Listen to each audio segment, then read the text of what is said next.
Thanks very much, David. That's great. So as mentioned, what I'm going to be covering is just giving you a little bit of context as to why we're updating the standard now, and sort of the world in which it sits, I guess, to some extent. And I'm going to be hopefully highlighting a few examples and stories for you that illustrate what we see as the really important context that we're now playing into with the sixth generation.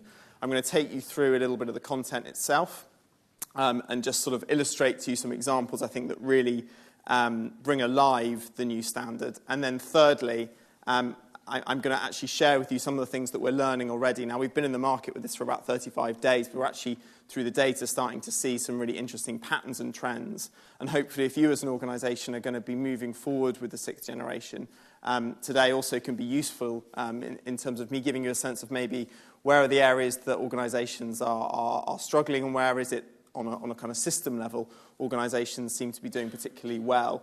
And my hope would be that everyone can leave today with perhaps one thing within your own organisations that you might take away. So I wanted to first off just start by talking about how organisations create value, because this really is at the heart of the context really that's led to the development of the sixth generation. So if we think about any organisation, profit, not-for-profit organisation, public sector organisation, there are sort of three sources of value within that business. You've got the assets that it owns, the buildings, the infrastructure, the roads. You've got the resources that it controls in terms of natural resources or capital. And then you've got the people and the intellectual property. So essentially, you've really got two things. You've got tangible assets and you've got intangible assets. And if you look at the value of organisations over the last 20 years, there's an enormously significant trend. There's something really interesting going on here. The way an organisation creates value is shifting and changing, and the way in which it is valued has changed dramatically. So if we look back at 1975, if we look back at the past, what you saw was that organisations predominantly created value through the tangible assets that they controlled, the competitive advantages that they sustained, the infrastructure that they built. Whereas today, that balance has shifted completely. And the reason this is really important is because when we start looking at how organisations compete and succeed, we must remember that the way in which they create value is very, very different. So I wanted to start by just talking about a very specific example. And the reason for this is that actually this can all seem quite conceptual and quite sort of theoretical, but actually this plays out in reality for organisations like ours, like yours, and this is affecting all of us. So what I want to start by talking about is a business that I'm sure everybody here knows very well, and that is Amazon. Clearly very famous for shipping and selling books across the world, CDs across the world, and now just about everything. I think health food and food goods as well is something that they are delivering. And their core capability as a business has always been the ability to deliver very, very effectively to their customers, and ultimately an online shop. And they would argue, I'm sure, the best online shop. And I'm sure everyone here has experienced Amazon in some way. In the early 2000s, a small group of developers within Amazon based in South Africa started working on a project that was looking to take that core capability and apply it in a very different market. And today that product is called, and I don't know whether anyone here has heard of it, it's called Amazon Web Services. And essentially what they've done is they have actually used their core capability of delivering through their online platform and allowed any organisation, any individual, any person in the world to access their global infrastructure and use it for their own ends. So a lot of the apps and services that I'm sure we all use today, and maybe you even used to get here today, whether it was Citymapper or the TfL app or whatever you used, potentially relied on some of Amazon's infrastructure. What they've essentially done is they've leveraged their capability around digital architecture and productized it. Completely sensible thing to do. They're a very commercially savvy company. But actually, that's not really the story that I was wanting to tell you about today. What I wanted to talk about was actually that change. What could have been seen in 2001, 2002 as a relatively small change, small innovation, has actually led to an explosion of different businesses and a transformation in the way in which organisations look at digital architecture. So Amazon's infrastructure, just at a very headline level, they've got about 29 million servers across the face of the earth. They are one of the biggest infrastructure owners now in the world. So in a relatively short period of time, they're now very, very dominant. So, in 2001, you'd probably have to go to a meeting that looks something like this to have access to that kind of infrastructure. Whereas today, you just need to remember your password, which I know is a challenge, but if you can recall it, you can access the kind of infrastructure that in 2001, 2002 would probably be 3 or 4 organizations in the world, including probably the CIA and others, that had access to that kind of capability. Now, literally leaving the room, anyone could do that. So what effect has that had, and why is that really important? Well, all of these companies up here now are pretty new to the market, and they're pretty transformational, whether it's the music industry, the hotel industry, the education industry, the movie industry, the entertainment industry.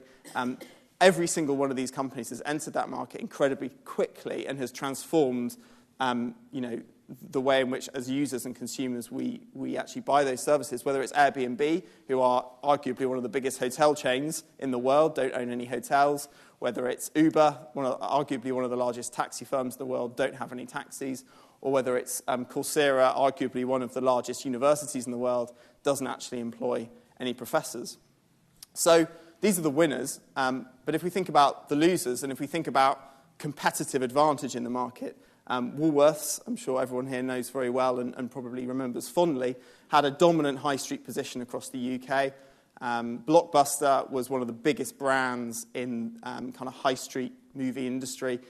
Why weren't these organizations able to capitalize on some of that advantage? Because arguably they had huge tangible assets, whether that's the buildings they owned, the technology they controlled, the high street presence they had, but they weren't able to leverage it. And I think that, for me, illustrates what's going on. The pace of change is alarming, and it's changing the nature of the game. But you'd be wrong in thinking this is purely about technology, because I've talked quite a lot about technology. But actually, thinking back to maybe 2008, 2009, a sector that was always very high-tech and always very ahead of its game was, of course, the banking industry. If we look, we're not far here, obviously, probably 3 or 4 miles away, I guess, or maybe a little further from Canary Wharf or the city. Globally in the world, one of the best places to be in the financial services sector, a very high-tech industry that was storming ahead in 2008. And then 2009 happened. And what we had here was a crisis of values, a crisis of leadership, of behavior. This wasn't about technology. This was about leadership. This was about values. This was about the culture of an organization and a business. It was about short-term orientation. It was a completely different set of things that led to that. And then 2011, the same thing happened in the media industry. And then even in the recent weeks, we've seen Volkswagen and we've seen the motor industry perhaps moving into that same crisis. The difference between what they say and what they do suddenly causes a major issue. So what's going on here and what's occurring? Well, clearly there's massive trends around globalization. There's massive seismic shifts in terms of the way consumers are thinking about what they purchase and what they do. Technology is driving enormous change, but also the way the workforce relates to their employer. Young people in the market today now are more interested perhaps in why an organization exists rather than purely what it does. And that means the global war for talent never went away.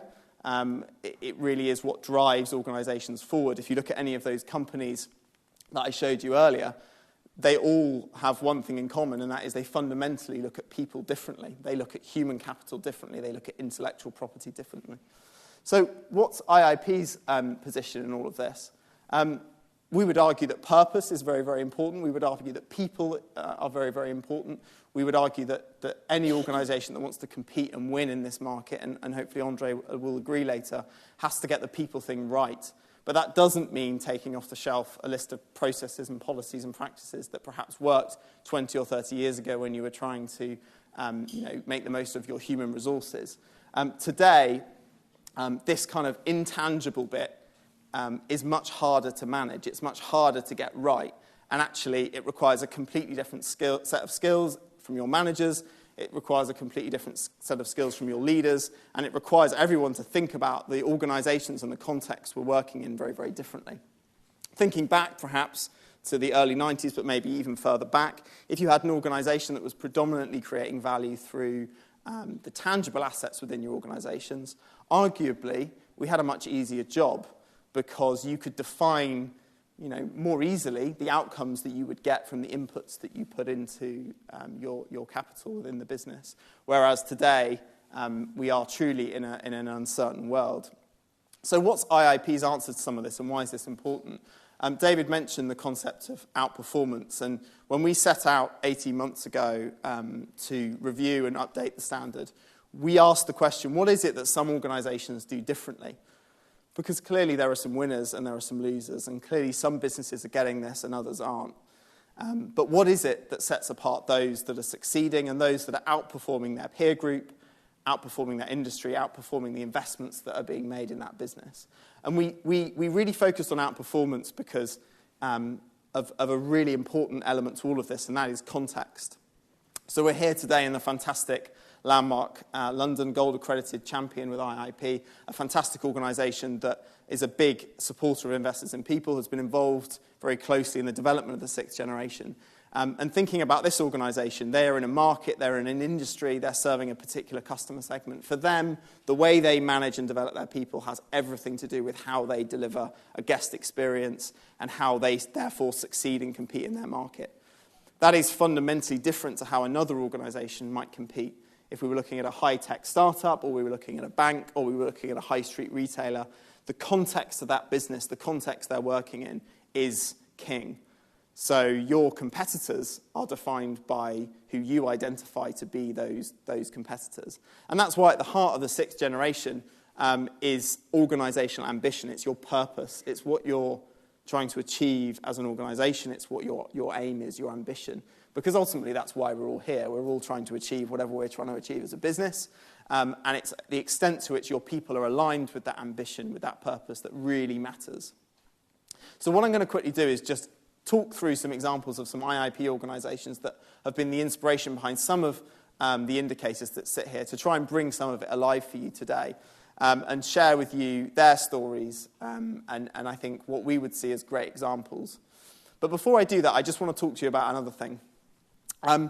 We've looked at the characteristics and the features of organisations that outperform, but we've also looked at the way in which businesses achieve high performance, so the journey that they go on. And to do that, we've looked outside of perhaps the typical people management spheres and industries you'd look, and we've looked at the world of sport, and we've looked at the world of IT. And I don't know if anyone here is particularly keen on cycling, but we work quite closely previously with Sir Dave Brailsford, who is very famous for the philosophy of marginal gains and aggregated marginal gains, or the idea that you can continuously improve anything if you look for the smallest incremental improvement, and those added together within an organisation, a team or a business can deliver transformational improvement.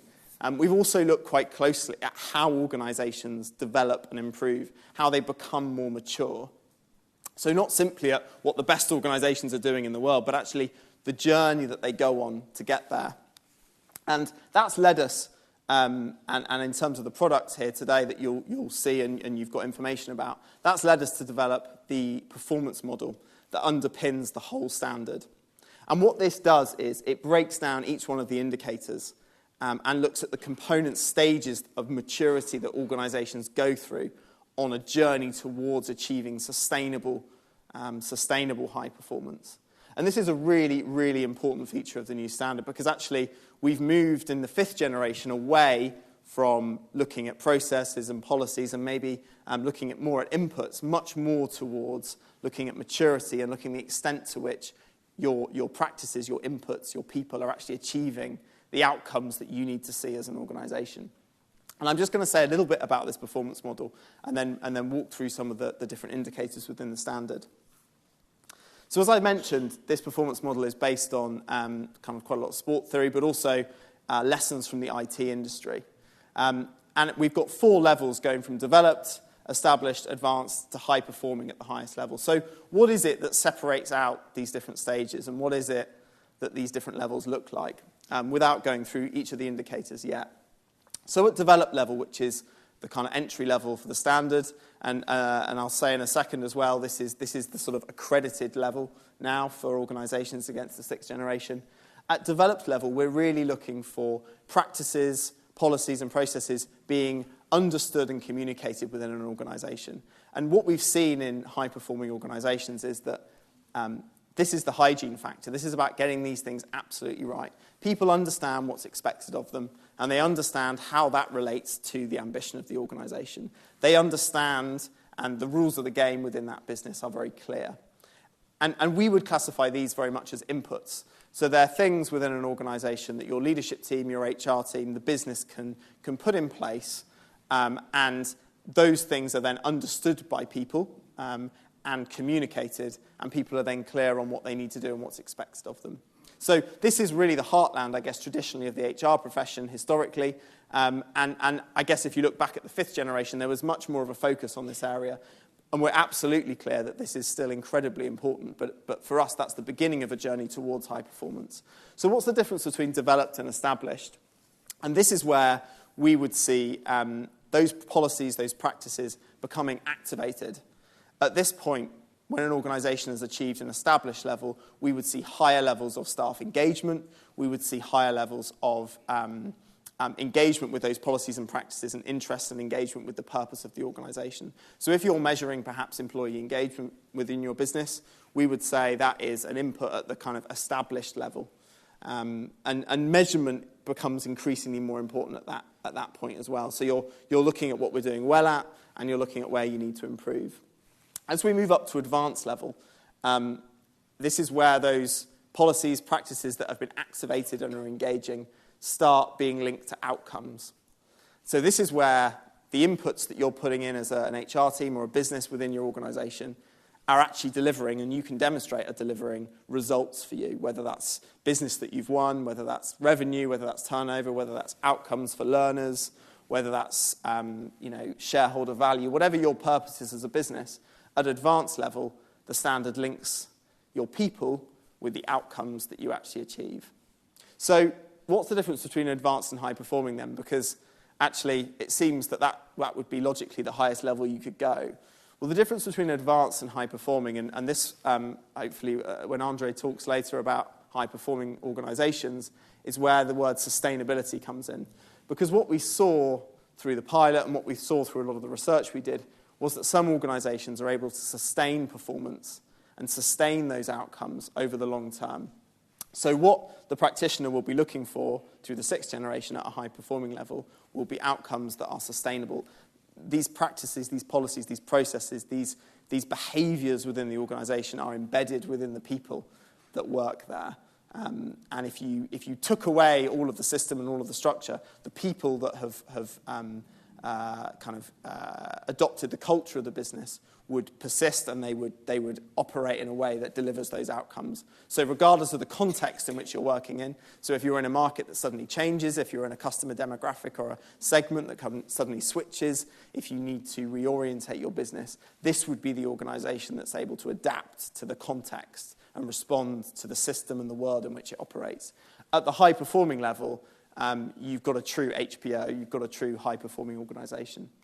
So how does that actually map to the award levels? As I said, the kind of basic accredited level is where we would look at kind of organisational policies, practices, processes being clearly in place and understood by people. So not simply an output, but an output that's understood. At kind of silver level, it's where we're looking for activities that are activated, so people are engaged, they understand, but they're also motivated by that organisational vision. At gold level is where we see outcomes being achieved and actually linking inputs to outcomes. So, if you're an HR team, your HR team is clearly delivering organisational outcomes at that level. And then at platinum level, that's where we see the kind of sustainability coming in. And it's a build, because no organisation can be truly sustainable if ultimately people don't understand, for example, what the recruitment and selection approach is. How do you recruit people? How do you induct people? These are hygiene factors that at a high-performing level would be assumed. So it's a build model. And at that high-performing level, that's where you see that sustainable performance. And Andre's going to be talking later about HPOs, and we would argue that at a platinum level, that's where you would see a true high-performing organisation that's sustainable over the long term. So thinking about how organisations measure themselves against the standard, we've also spent a lot of time over the last year focusing on how we can actually start putting measures and metrics against all of the indicators within the standard. So what you'll see as you move forward with your journey with IP6 is that we've actually used a lot of data, and we'll be able to present back to you a lot of data around all of the outcomes and input measures that we've configured against the sixth generation. And you can preview some of that at investorsandpeople.com/dashboard if you are interested in having a look in advance of your assessment. So back to the standard itself and the content. So as I've mentioned, you've got organisational ambition right at the heart. You've got the purpose of the business at the heart of the standard, because ultimately you want everyone within your organisation to see a line of sight between their role and the purpose and what you're trying to achieve. You've then got three substantive principles: leading, supporting, and improving. And in leading, we're looking at vision, we're looking at values, we're looking at the extent to which people believe and trust the leaders within your organisation, the extent to which they actually set that vision. In supporting, we're looking at the extent to which individuals feel supported both in the structure of their role, the way they're rewarded and recognised, and the way their performance is managed. So they're clear on what's expected of them, and they're clear about the outcome of them achieving that. And then finally, we've got that third piece around improving, which really is about your external focus. It's about looking out at the system, at the external world. It's about being sustainable, and it's about having a culture of continuous improvement within a business. So taking each of those three in turn, looking at leading first, what I wanted to do was just tell you about an example that I think really illustrates what this means and hopefully makes it a bit more real for you. So I wanted to talk to you about a gentleman called Martin Armstrong and an organisation called Glasgow Housing Association. Now, Martin, that's a photo from a few years ago. That was 2014 Investors in People Awards, and that's Martin being awarded the overall winner at the awards and also Leader of the Year. On the left, that's Hugh Dennis. He doesn't work for Glasgow Housing Association. That was the host of the awards last year. Now, Martin took over in Glasgow Housing Association as chief exec a few years ago, and he took over a very challenging environment, a sector that was undergoing a lot of change, but also an organisation that was an amalgamation of many different housing organisations across Scotland, across the Glasgow area, but with a huge remit and a huge responsibility. But it was an organisation that had been through a lot of pain, and there wasn't necessarily a very clear direction that had been set historically. So Martin perhaps was entering quite a hostile, quite a difficult environment. And what he's done over the last few years is truly incredible. So just to fast forward to a few months ago, Glasgow Housing Association have secured £1 billion worth of investment from the City of London, and that is going to be invested directly in new housing in Glasgow, and ultimately those investors are going to see a return. And the reason they believe they will see a return is because they believe in the leadership and the organisation, Glasgow Housing Association. So what's Martin done in that period? How has he got from essentially inheriting an organisation that was in dire straits to actually a situation where they're securing an enormous amount of investment in Scotland that's going to secure better working lives for many, many people? And I think what we saw in Glasgow Housing Association is the leading really coming to life. So Martin was very, very clear when he took over that he really wanted everyone in the organisation, every manager, every individual to be absolutely focused on the needs and the interests of their tenants. And ultimately, he felt that would drive value into the organisation in terms of reducing rent arrears and delivering on their wider ambition of being not only financially secure, but also the social mission of delivering better social outcomes for people in Glasgow. And he took quite a radical approach to this. So I'm just going to tell you one example that I think illustrates how they've made that transformational change so quickly. So he was really clear about the values of the organisation. He was really clear that he wanted to drive kind of efficiencies, but it was all about the end user. It was all about the tenant. It was all about the individual who was experiencing the service. And what he did was quite amazing. He took some examples within the organisation and really made quite a big deal out of them. And there was one particular example that I think illustrates this very well. So it was Christmas time, and one of the housing officers was kind of going in to see a tenant who was in rent arrears. And he went in to see this individual, and typically the approach of Glasgow Housing Association would be quite clear. Like any housing association, if you don't pay your rent, you then have your warnings, and then you have your bailiffs, and then you have your eviction, and it's a pretty standard process. But what this individual went in and did within this organisation was actually say to that tenant who was in arrears, look, you need to pay your rent, this needs to be done. And that tenant said, I can't pay my rent this month, it's Christmas, I've got to choose between presents for my kids or paying my rent. So what that individual did, what that employee of Glasgow Housing Association did, was took out that family, went into the centre of Glasgow, bought Christmas presents for that individual's children with Glasgow Housing Association money, which is a pretty high-risk sort of thing to do if you work for a housing association, you'd think, but absolutely this was in line with the values of the organisation. This is exactly what Martin wanted to occur. And that individual hasn't missed a rent payment since, because there's now a trust between that individual and that housing officer. Now, Martin made a big deal out of this story. It became almost mythology within Glasgow Housing Association. But that step change and that massive shift has meant that the values that were exposed by that individual, the way they operated and their focus on the end user has meant an enormous shift in behaviour in that organisation. So what's that actually meant for Glasgow Housing Association? Well, they expected with some of these efficiency reforms to save about £1.5 million. They've saved about £3.5 million. And as I've mentioned, they've secured an enormous amount of investment from the city. And we think it's an amazing example of leading through vision, values, and behaviours within an organisation. The second example I want to talk about is an organisation called Portico that's based in the south of England. And Portico is led by an individual called Simon Pratt, who is someone who is incredibly focused on the service that they provide for their customers. Now, Portico provides building services, concierge services, reception services for lots of organisations, lots of big businesses, and ultimately manages a lot of estates.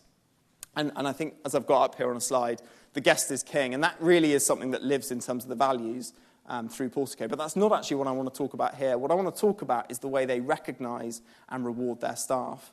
Now, we spent a little bit of time with Portico, and we sort of understood them a little bit as a business.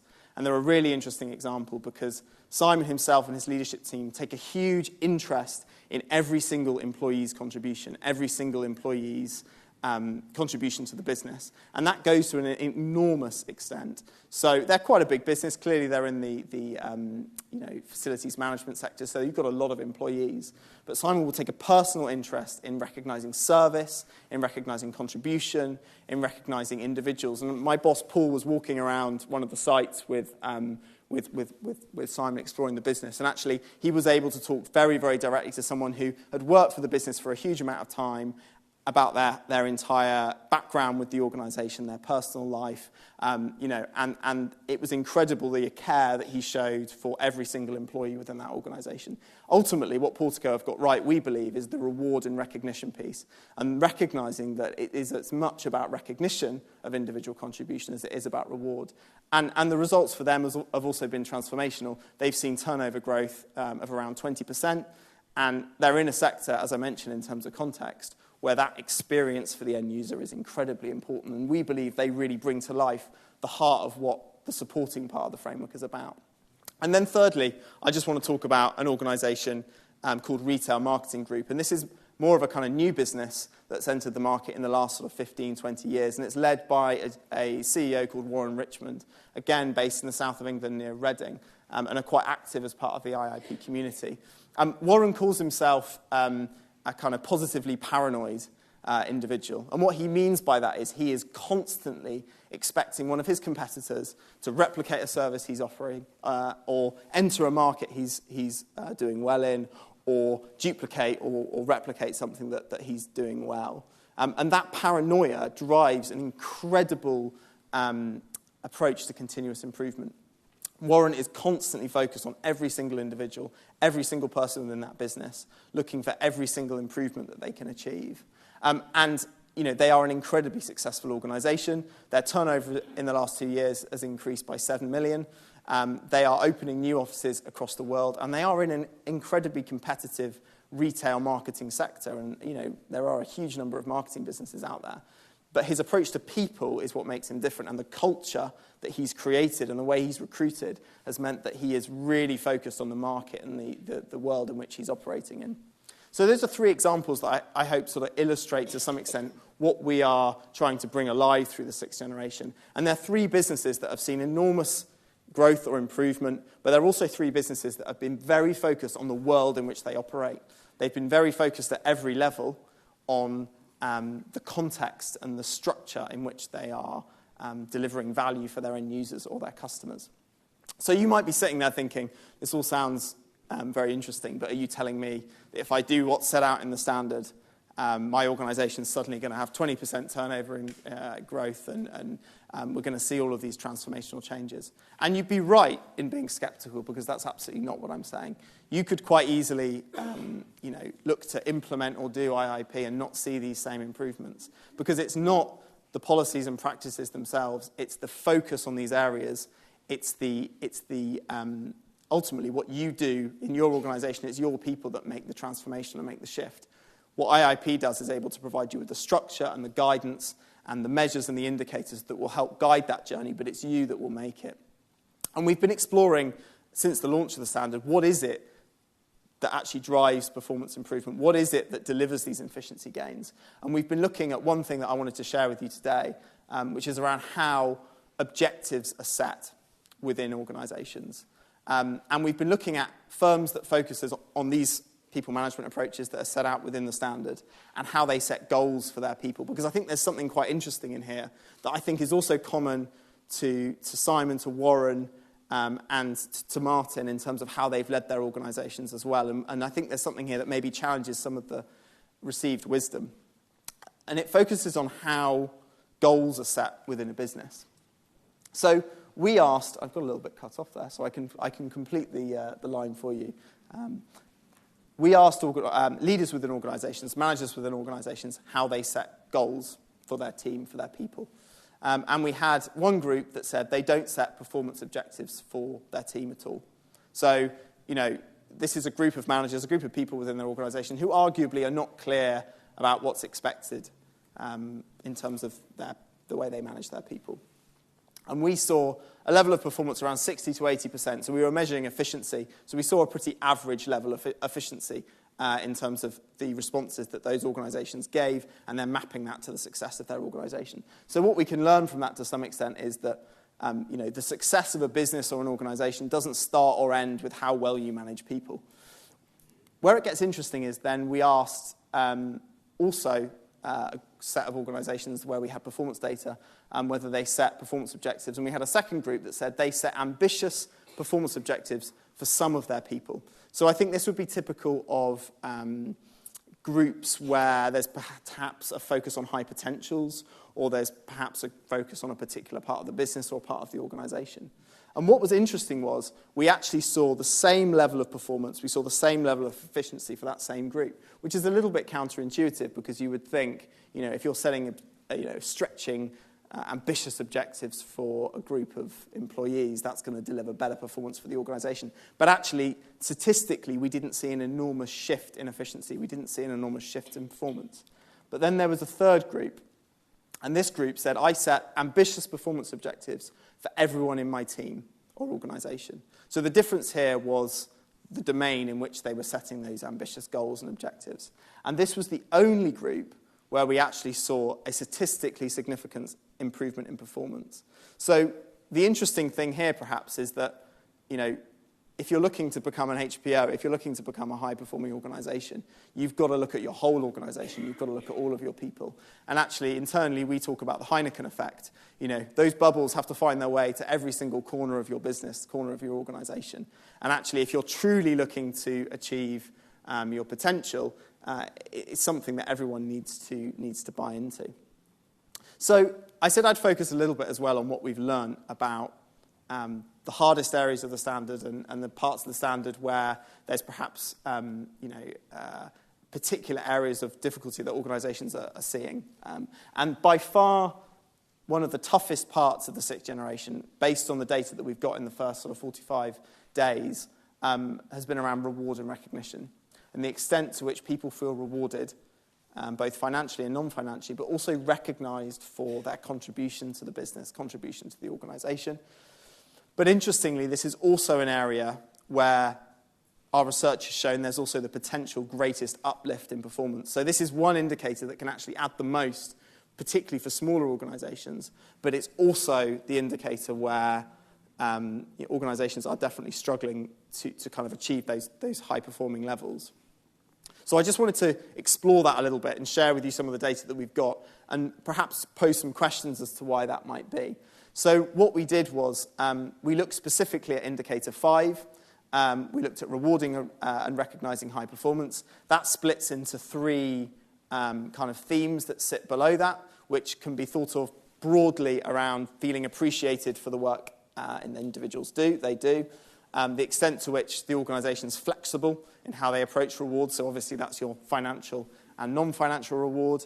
And then thirdly, the consistency of reward within the business. So there's concepts around fairness in here, and there's concepts around, if I'm always achieving higher levels, is that always being recognised, and is it being done consistently and fairly across the organisation? So that was what we sort of started looking at, and where we focused for the purpose of this presentation is on the financial services sector, and I think this exposes a really interesting trend. So we looked at managing performance against 4 themes. We looked at the extent to which objectives were relevant. We looked at the extent to which goals were clear. We looked at the extent to which people felt encouraged. And then finally, we looked at whether a policy or a process was in place. So we looked at whether performance was being reviewed. And what you've got here is you've got a simple table that on the top bar, you can see the UK average performance across all of the businesses that have gone through our IP6 question set to date. And then below, you've got financial services and where the businesses that have been assessed actually performed. And what's interesting is, if you start at the bottom working up, you can see that performance is being reviewed, and actually the financial services sector outperforms the industry average against actually having policies and processes and practices in place. So thinking back to the performance model I showed you earlier, what's clear is you've got the inputs at developed level are definitely there. So if you're an HR professional in the room, HR is traditionally very good at making sure that those policies and practices and processes are in place, and we recognise the importance of those. But then as you work up in terms of encouragement, goals, and relevance, what you're seeing is the same people are saying that they don't feel encouraged, they don't feel goals are necessarily that clear, and they don't feel objectives are relevant. So for us, you've got inputs, but you don't have outcomes. So again, if we look at recognition and reward, in the same way, starting at the bottom, people in financial services were saying they felt rewarded. And clearly, financial services typically is a sector that does reward well in terms of performance, in terms of financial reward. But then when you look at recognition, which typically also comes down to things such as direct praise, the more emotional things, the feeling that actually you're being recognised for the work you're doing, they underperformed. In terms of creativity, they underperformed. In terms of feeling appreciated, they underperformed. So you've got a big picture here that says that maybe you've got lots of inputs, but you don't necessarily have the outcomes that you're looking to achieve. And if you look at the wider research around reward and recognition, this is a study conducted by McKinsey, which shows that actually your non-financial rewards, your recognition, is a significant contributor to performance, whereas your financial reward, traditionally your kind of heartland of bonus payments, etc., don't necessarily drive exactly what you're wanting to see in the way that you'd hope. So, just in summary, I wanted to just quickly go over some of the things I've covered. I think there's 3 points I'd want you to take away from today. The first is about ambition. So I talked a little bit about goal setting, but I think the important thing there was it's goal setting for everyone. It's the Heineken effect. If you're not thinking about everyone who works and contributes to your organisation, you're never truly going to achieve that kind of highest level. Practices and processes are important, but they don't mean outcomes. So starting with what you're trying to achieve, starting with the purpose and the ambition as an organisation and working back is at the heart of the 6th generation. And then finally, 2 small words can have a very big impact on your bottom line, and that is thank you and praise. So that leaves it for me just to say thank you for your attention today, and thank you for coming to the 6th generation launch.